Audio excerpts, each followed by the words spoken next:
destroy British I SIS f.ighters to stop jihadis harming the UK, blasts Defence Secretary. Some 270 Britons who have left the UK to join ISIS are still thought to still be alive in the Middle East, with terror watchdog Max Hill QC suggesting some should be allowed to return to the UK. Defence Secretary Gavin Williamson said, "Quite simply, my view is a dead terrorist can't cause any harm to Britain. I do not believe that any terrorist, whether they come from this country or any other, should ever be allowed back into this country." In contrast, Mr. Hill called for young people who joined the Sikh terror group out of naivety to be spared prosecution if they make it back to the UK.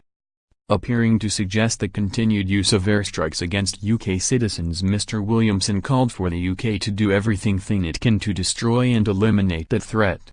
He said that Britons who went abroad to join terror groups hate everything that Britain stands for, hate our values, hate that Britain is a beacon to the world of democracy and tolerance. The Defence Secretary praised the work of the UK forces in ensuring that the threat to the country is degraded and destroyed. He told the Daily Mail, "That is as important a part of the jigsaw as what we actually do on the streets in Britain. Every day we have got British service personnel making a difference to make sure some of those people that want to cause that harm are never able to come back to this country. That is something I am incredibly proud of."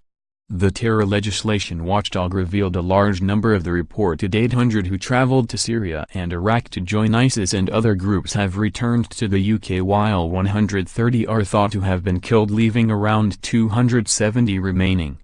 Mr. Hill said, "We should be looking at reintegration and moving away from any notion that we are going to lose a generation from this. It's not a decision that MI5 and others will have taken lightly. They, I am sure, will have looked intensely at each individual on return.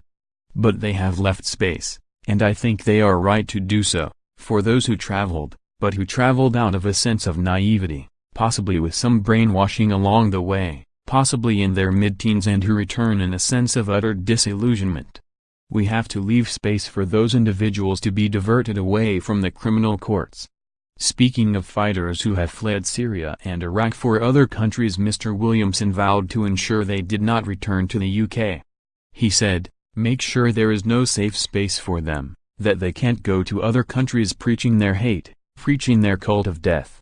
Responding to Mr. Williamson's forthright statements, commentator Bonnie Greer blasted that the Defence Secretary should not sound like he is writing a James Bond film.